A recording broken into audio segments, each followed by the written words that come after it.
The morning sun filtered through the tall windows of Adelaide Cottage, casting long shadows across the hardwood floors that Catherine had once loved so much. She stood in the kitchen, her hands wrapped around a cold cup of coffee, watching William through the window as he sat alone on the garden bench they had installed together just 2 years ago. His shoulders were slumped forward, and she could see the weight of everything pressing down on him even from this distance. Their dream home had become something else entirely. What was supposed to be their fresh start, their escape from the pressures of royal life, had turned into a place where their problems seemed to echo off every wall. The cottage, with its charming ivy-covered exterior and cozy interior, had promised them privacy and normalcy.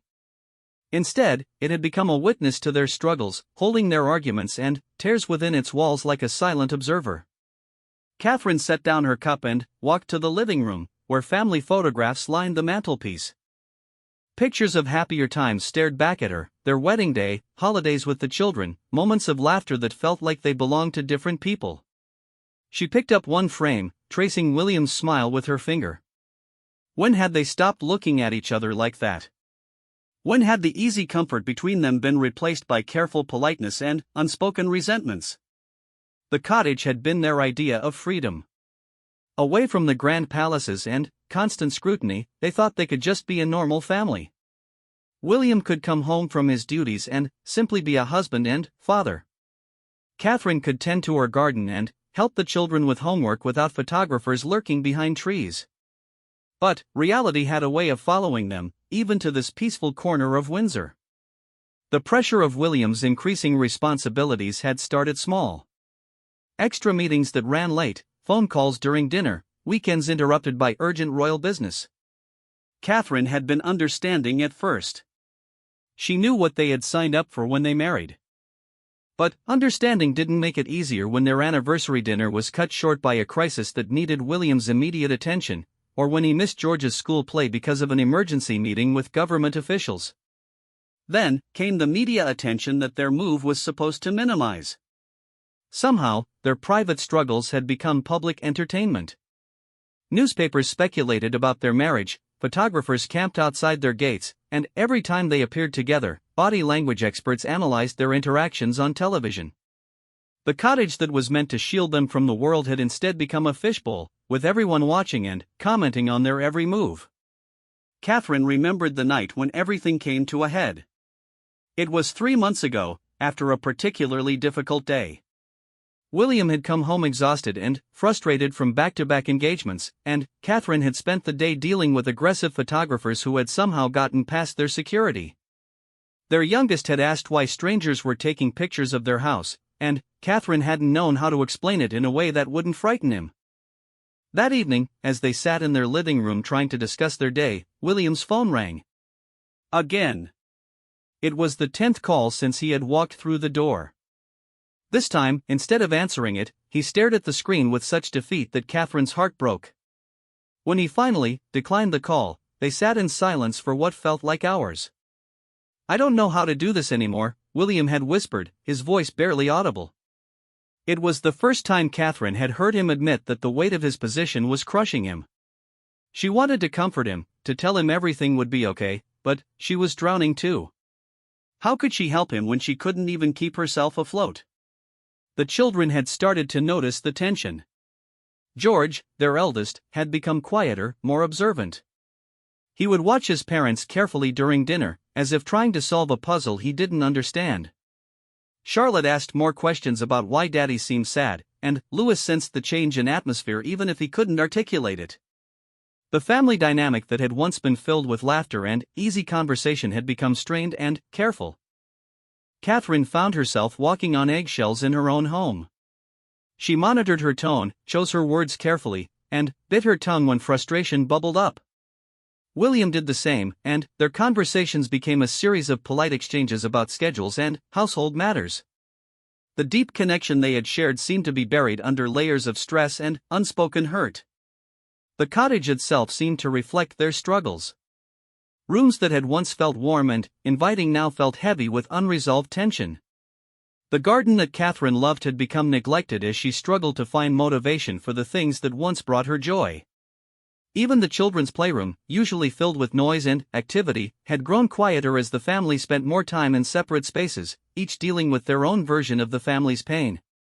Friends and family had started to notice the changes. Catherine's mother had called more frequently, her voice filled with worry that she tried to hide behind casual conversation. William's brother had stopped by unexpectedly several times, claiming he was just in the neighborhood, but Catherine could see the concern in his eyes as he observed the strained interactions between them. The irony wasn't lost on Catherine that they had more privacy now than ever before, yet they felt more exposed and vulnerable than when they lived under constant scrutiny. At least then, they had presented a united front against outside pressures. Now, the pressure was coming from within their own relationship, and they didn't know how to fight something that seemed to be tearing them apart from the inside. Sleep had become elusive for both of them. Catherine would lie awake at night, listening to William's restless movements beside her, knowing he was struggling with the same thoughts that kept her staring at the ceiling. They had become strangers sharing a bed, each lost in their own world of worry and regret. The easy intimacy they had once shared felt like a distant memory. During the day, they maintained the facade of a functioning couple. They attended their respective engagements, smiled for cameras when necessary, and coordinated schedules like efficient business partners. But the spark that had defined their relationship seemed to have dimmed to barely visible embers. Catherine wondered if it was still there somewhere, waiting to be rekindled, or if they had lost something fundamental that couldn't be recovered. The cottage had witnessed all of it, the silent dinners, the careful conversations, the nights spent in separate rooms when the tension became too much to bear. Its walls had absorbed their pain and held their secrets, becoming both sanctuary and prison. Catherine sometimes felt like the house itself was holding its breath, waiting to see if the family it sheltered would find their way back to each other or continue drifting apart. As she stood in their living room now, Catherine realized that something had to change. They couldn't continue living like polite strangers, going through the motions of marriage while their hearts grew more distant each day. The cottage had been meant to be their refuge, but it had become a place where they were slowly losing each other. The question was whether they still had the strength and the will to fight for what they had once shared, or if they would let the pressures of their unique life finally tear them apart. Outside, William still sat on the garden bench, and Catherine made a decision that would change the course of their story. She opened the kitchen door and stepped into the morning air, ready to begin the difficult conversation that might save their marriage or confirm that it was too broken to repair. The grass felt cool beneath Catherine's bare feet as she crossed the garden toward William. He looked up as she approached, and, for a moment, she saw a flicker of the man she had fallen in love with, a vulnerable, hopeful, and desperately wanting connection. She sat beside him on the bench, leaving space between them but close enough to feel his warmth. "We can't keep doing this," Catherine said softly, her voice carrying on the morning breeze. William turned to look at her, and she could see the dark circles under his eyes, evidence of another sleepless night. His hair was disheveled, and his usually impeccable appearance showed signs of the stress he was carrying. "I know," he replied, his voice rough with exhaustion. "I just don't know what to do anymore, Catherine. Everything I touch seems to turn into another problem, another responsibility, another reason why I can't be the husband and father I want to be." They sat in silence for a while, watching their youngest play with toy cars on the patio. The sound of his innocent laughter felt both beautiful and heartbreaking, a reminder of what they were fighting to protect, but also of what they might be failing to provide. The cottage garden, which Catherine had carefully planned and planted, showed signs of neglect. Weeds had grown between the flower beds, and the roses needed pruning. "Do you remember when we first saw this place?" Catherine asked, gesturing toward the cottage behind them. "You said it felt like home before we even walked inside." William's lips curved into the smallest smile. "You cried when we saw the children's rooms. You said you could picture our whole life here." His expression grew sad again. "I wonder what those people would think if they could see us now." "They would think we were going through something difficult," Catherine said, choosing her words carefully. "But they wouldn't give up on us. That couple believed in forever, remember? They made promises to each other that weren't just about the good times." The conversation was interrupted by their eldest son calling from the house, asking about breakfast.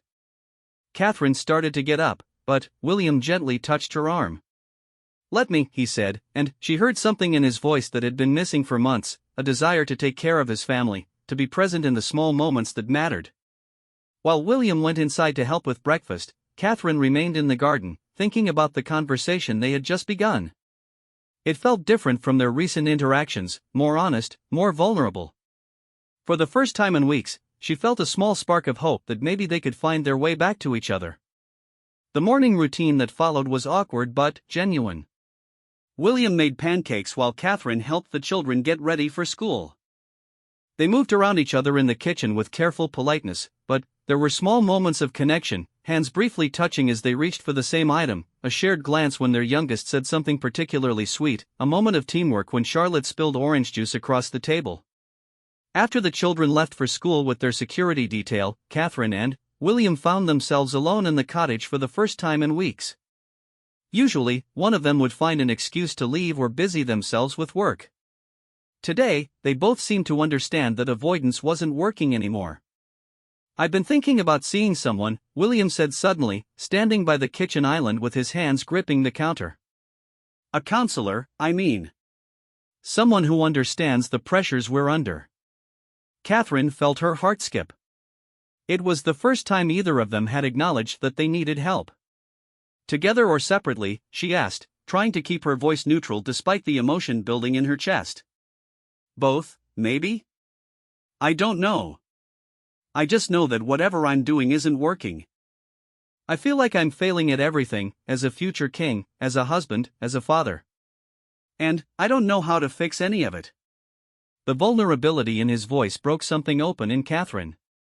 She crossed the kitchen and stood in front of him, not quite touching but close enough to feel the tension in his body. "You're not failing," she said firmly. "You're drowning, and so am I. But drowning people can't save each other. Maybe we need someone to throw us both a lifeline." That afternoon, they made the call together. Finding a therapist who could handle their unique situation wasn't easy. They needed someone with security clearance, absolute discretion, and experience with high-profile couples. But the act of making the call together felt like the first positive step they had taken in months. The waiting period before their first appointment was filled with tentative attempts at reconnection. They started having breakfast together again, making an effort to talk about something other than schedules and obligations. William began leaving his phone in another room during dinner, giving the family his full attention for that hour. Catherine started tending to her garden again, finding peace in the simple act of nurturing growing things. But progress wasn't linear. 2 days after their hopeful conversation, William received news that would test their fragile new understanding.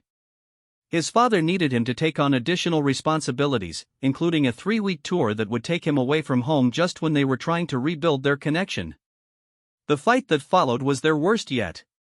Catherine felt abandoned and betrayed, as if William was choosing his royal duties over their marriage once again. William felt trapped between impossible expectations, pulled in directions that seemed designed to destroy anything good in his life. They said things to each other that night that they had never said before, words that cut deep and lingered in the air between them long after they were spoken. Catherine slept in the guest room for the first time since they moved to Adelaide Cottage. The physical separation felt symbolic of everything wrong between them. She lay awake listening to William pacing in their bedroom, his footsteps carrying frustration and regret that matched her own. The next morning, they moved around each other like wounded animals, careful not to make contact, speaking only when necessary for the children's sake. The progress they had made felt fragile and temporary, easily destroyed by the realities of their life that weren't going to change just because they wanted to work on their marriage. But something had shifted during their fight. As painful as it was, it had been honest in a way their interactions hadn't been for months. They had finally said the things they had been thinking, expressed the fears and resentments they had been carrying in silence. It was ugly and hurtful, but it was also real. Their first therapy appointment was scheduled for the following week, and both of them approached it with a mixture of hope and terror. Would talking to a stranger about their most private struggles help, or would it just confirm what they both secretly feared, that their marriage was beyond repair? The cottage seemed to watch and wait with them. In the evenings, when the children were asleep and the house was quiet, Catherine and William would find themselves in the same room but unsure how to bridge the distance between them. They were like actors who had forgotten their lines, knowing they wanted to connect but not remembering how. Catherine started writing in a journal, trying to process her feelings and prepare for the questions a therapist might ask. What did she want from her marriage? What was she willing to sacrifice to make it work? What were her non-negotiables? The act of writing forced her to confront truths she had been avoiding. William threw himself into research, reading about other couples who had survived similar pressures. He learned about the unique challenges faced by people in high-profile positions and the toll that constant scrutiny could take on relationships. For the first time, he began to understand that their struggles weren't a sign of weakness but a natural response to abnormal circumstances.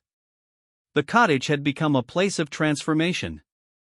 Rooms that had witnessed their pain were now seeing their tentative efforts at healing. The kitchen where they had argued was now where they practiced having difficult conversations without attacking each other. The garden where Catherine had felt so alone was becoming a place where they could sit together in comfortable silence, not needing to fill every moment with words. As their therapy appointment approached, both Catherine and William felt nervous but determined. They had reached a point where the risk of staying the same felt greater than the risk of change. Their marriage might not survive the process of examining all its broken parts, but they were finally ready to try. The cottage had sheltered their breakdown, now it would witness their attempt to build something new from the pieces of what they once had. The therapy office was nothing like what Catherine had expected. Instead of the sterile clinical environment she had imagined, Dr. Sarah Manning had created a warm, welcoming space that felt more like a comfortable living room than a medical office. Soft lighting, carefully chosen artwork, and comfortable furniture made it easier to forget that they were there to dissect their failing marriage. William sat stiffly in his chair, his posture betraying his discomfort with the entire situation. Catherine could see him struggling with the vulnerability that therapy required. As someone who had been trained from birth to maintain composure and control, admitting that he needed help felt like a fundamental failure to him. Dr. Manning was a woman in her 50s with kind eyes and a gentle manner that immediately put Catherine at ease. She had been recommended specifically for her work with high-profile couples who faced unique pressures in their relationships. Her credentials included work with politicians, celebrities, and other public figures who struggled to maintain private relationships under public scrutiny. "I want to start by acknowledging how difficult it must have been to make this appointment," Dr. Manning began, her voice warm and non-judgmental. "Many couples wait until their relationship is in crisis before seeking help, and it takes courage to admit that you need support." Catherine felt tears prick at her eyes. It was the first time in months that someone had acknowledged their struggle without judgment or unsolicited advice. Everyone in their lives seemed to have opinions about their marriage, how they should handle the pressure, what they should prioritize, how they should appear in public. Dr. Manning was the first person who simply recognized their pain. The first session was largely about establishing trust and understanding their unique circumstances. Dr. Manning asked thoughtful questions about their history together, the specific pressures they faced, and how those pressures had evolved over time. She seemed genuinely interested in understanding their world rather than imposing generic solutions. "One thing I want you both to understand," Dr. Manning said near the end of their first session, "is that your relationship is under extraordinary pressure that most couples never face. The fact that you're struggling doesn't mean you're failing. It means you're human." William's shoulders seemed to relax slightly at these words. Catherine reached for his hand, and, for the first time in weeks, he didn't pull away. It was a small gesture, but it felt monumental in the context of their recent distance. The homework Dr. Manning gave them was deceptively simple: spend 15 minutes each day talking to each other without discussing schedules, children, or work. Just 15 minutes of genuine conversation about their thoughts, feelings, or memories. It sounded easy, but, as they discovered that first evening at Adelaide Cottage, it was surprisingly difficult. They sat in their living room after the children were in bed, facing each other with the awkwardness of strangers. What did they talk about when they removed all the practical aspects of their shared life? Catherine realized with shock that she wasn't sure she knew who William was anymore beneath all his roles and responsibilities. "This is harder than I thought it would be," William admitted, and Catherine was grateful for his honesty. They spent their first 15-minute session mostly in silence, acknowledging how disconnected they had become. But the silence felt different from their recent coldness. It was contemplative rather than hostile. Over the following weeks, their therapy sessions became the anchor point of their week. Dr. Manning helped them identify the patterns that had developed in their relationship, how they had stopped communicating about their feelings and started treating each other like colleagues managing a shared project rather than partners sharing a life. Catherine, you've mentioned feeling like you have to be perfect all the time, Dr. Manning observed during their third session. Can you tell me more about that pressure? Catherine found herself opening up about fears she hadn't even fully acknowledged to herself.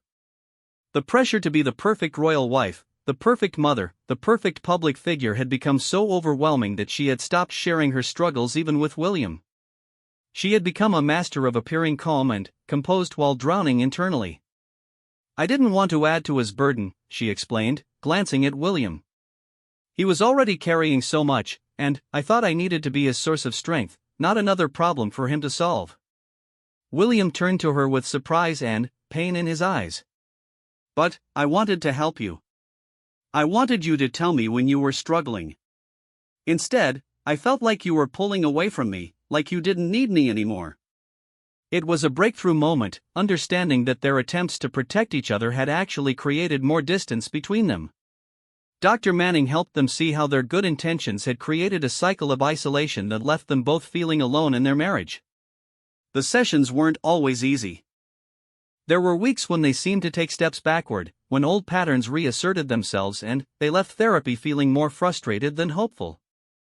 During one particularly difficult session, they addressed William's upcoming tour and the resentment Catherine felt about his absence during such a crucial time in their relationship.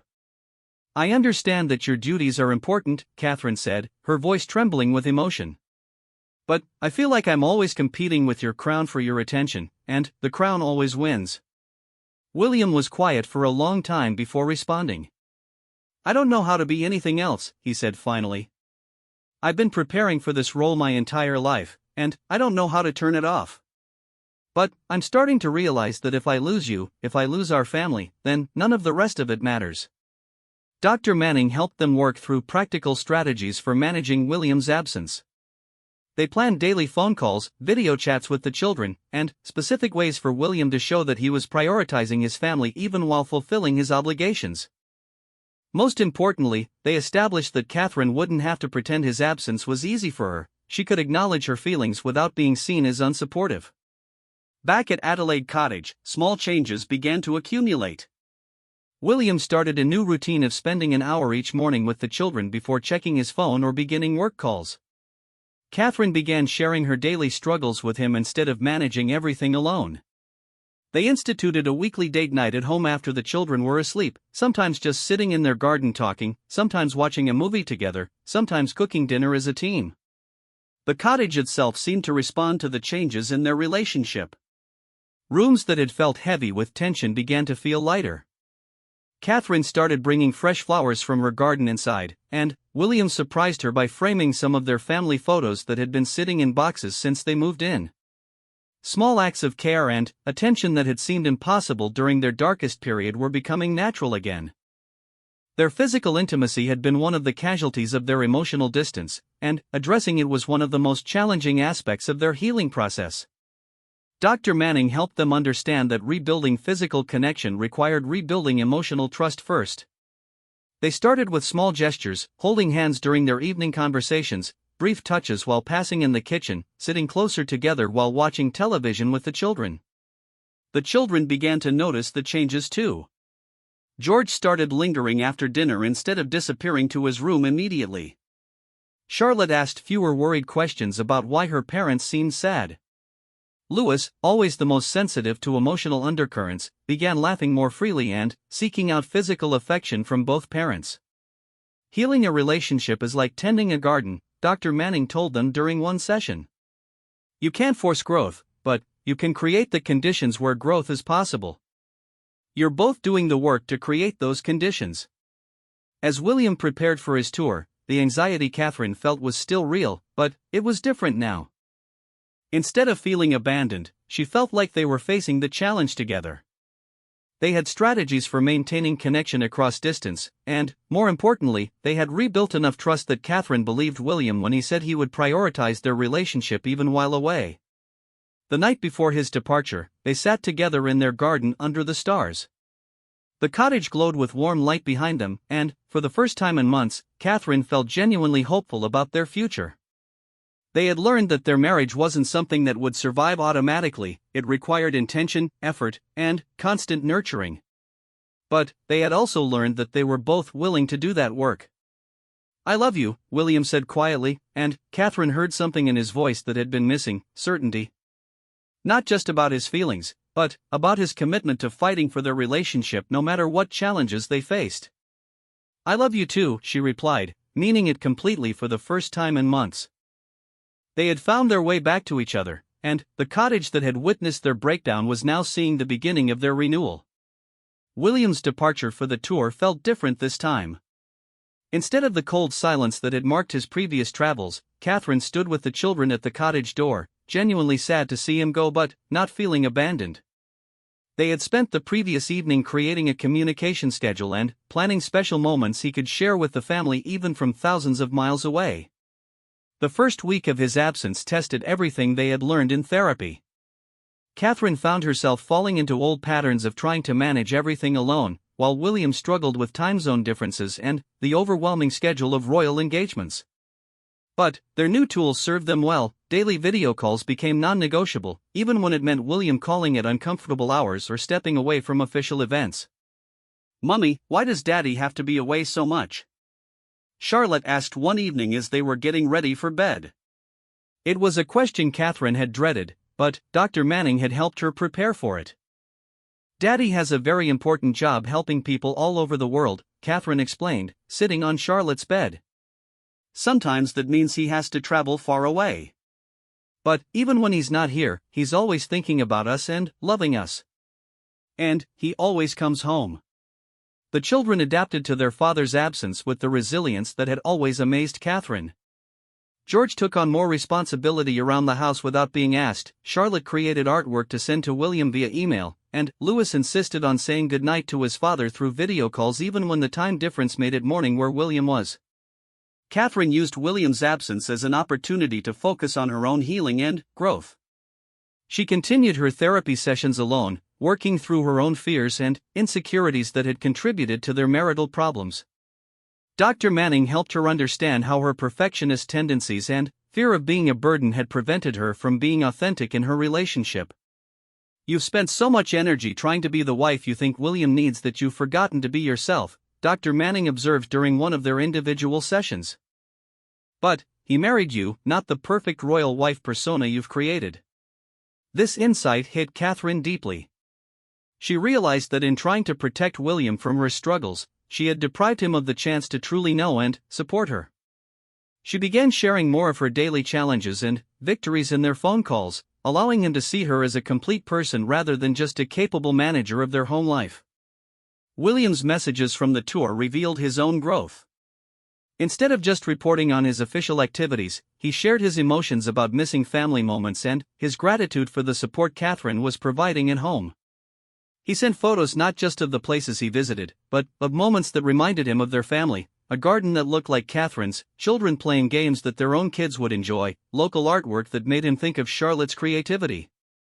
The real test came in the second week when a media storm erupted around photos of William looking tired and distracted during a public event. Tabloids speculated about trouble in their marriage, using his appearance as evidence of deeper problems. The old Catherine would have panic managed the situation alone, calling William to reassure him while hiding her own distress. Instead, she called him immediately and they talked through the situation together. William was frustrated and embarrassed by the media attention, while Catherine felt angry that their private healing process was being scrutinized and sensationalized. But they supported each other through the crisis instead of each dealing with it alone. "The old US would have let this drive us apart," William said during their call. "You would have tried to fix everything yourself, and I would have felt guilty for causing problems while being unable to help. Now we're actually talking about it." Catherine smiled through her tears. He was right, they were handling external pressure as a team instead of allowing it to create internal pressure. It felt like a fundamental shift in how their relationship functioned. Meanwhile, Catherine was discovering aspects of herself that had been dormant during the crisis period of their marriage. She started painting again, something she had loved in college but abandoned when royal life became consuming.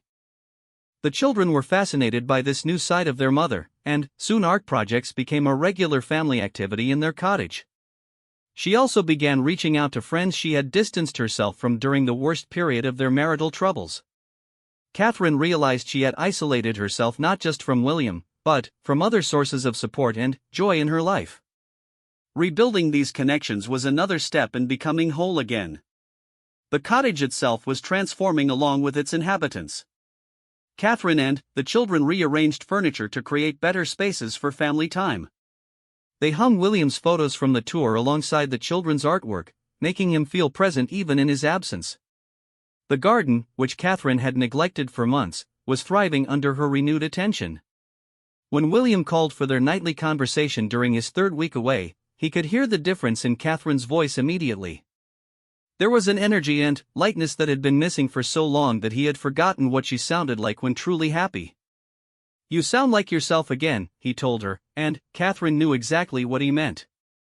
She had rediscovered parts of herself that had been buried under stress and people-pleasing. The process of healing their marriage had also been a process of reclaiming her own identity. William shared that the tour was teaching him important lessons as well. Being forced to articulate his feelings about missing his family in interviews had helped him understand the depth of his commitment to them. He was also learning to set boundaries with his staff about family time, insisting on protected moments for personal calls even during the busiest days. "I used to think that being a good future king meant sacrificing everything for duty," he explained during one of their calls. "But I'm starting to understand that being a good leader also means being a good husband and father. Those roles don't have to conflict with each other." The children were counting down the days until William's return with an excitement that was infectious. They had made welcome home decorations, planned his favorite dinner, and each prepared special presentations about what had happened while he was away. Their enthusiasm reminded Catherine why they were fighting so hard to heal their family. Dr. Manning continued their joint sessions via video call, checking in on how they were managing the separation and preparing for William's return. She helped them anticipate potential challenges, the readjustment period when William came home, the pressure to immediately return to old patterns, the temptation to avoid difficult conversations because they were happy to be reunited. "The fact that you've maintained and even deepened your connection during this separation is remarkable progress," Dr. Manning told them. "But returning to daily life together will bring its own challenges. The key is to remember that you're both different people now than you were when this tour began." As William's return date approached, Catherine felt a mixture of excitement and nervousness. They had grown closer during his absence, but would that translate to being physically together again? Would the intimacy they had rebuilt through phone calls and video chats survive the reality of daily life with its endless distractions and responsibilities? The cottage seemed to be holding its breath too, waiting to see if the family that had been healing in William's absence would continue to thrive when reunited. Fresh flowers filled every room, family photos had been updated and reorganized, and spaces had been created for the kind of togetherness they were hoping to achieve. On the night before William's return, Catherine sat in their bedroom looking through photo albums from happier times in their marriage. But, instead of feeling sad about what they had lost, she felt hopeful about what they were building. The couple in those old photos looked happy but naive, unaware of the challenges that lay ahead. The couple they were becoming had been tested by those challenges and emerged stronger and more committed to each other. The woman waiting for her husband's return was not the same woman who had said goodbye to him 3 weeks earlier. She was more honest about her struggles, more aware of her own needs, more confident in her worth as a partner rather than just a royal wife. And, from their conversations, she knew William was returning as a changed man too, one who had learned to prioritize his family alongside his duty, who understood that vulnerability was strength rather than weakness. Adelaide Cottage, which had once felt like a witness to their disintegration, was now preparing to welcome home a family that had learned how to fight for each other instead of against the pressures that tried to tear them apart. The morning of William's return dawned bright and clear, as if nature itself was celebrating the family's reunion. Catherine woke early, not from anxiety as she had so many mornings over the past months, but from excitement. The cottage buzzed with anticipation as the children helped prepare welcome home decorations and William's favorite breakfast. George had taken charge of the welcome committee, directing his siblings in hanging banners they had made and positioning themselves for maximum impact when their father walked through the door. Charlotte practiced her welcome speech while Louis simply bounced with uncontainable energy. Catherine watched her children and felt a deep gratitude for their resilience throughout their parents' struggles. When William's car finally pulled up to Adelaide Cottage, the scene that unfolded was everything Catherine had hoped for during their darkest days. The children rushed outside, and William dropped his luggage to scoop them up, his face breaking into the genuine smile Catherine had fallen in love with years ago.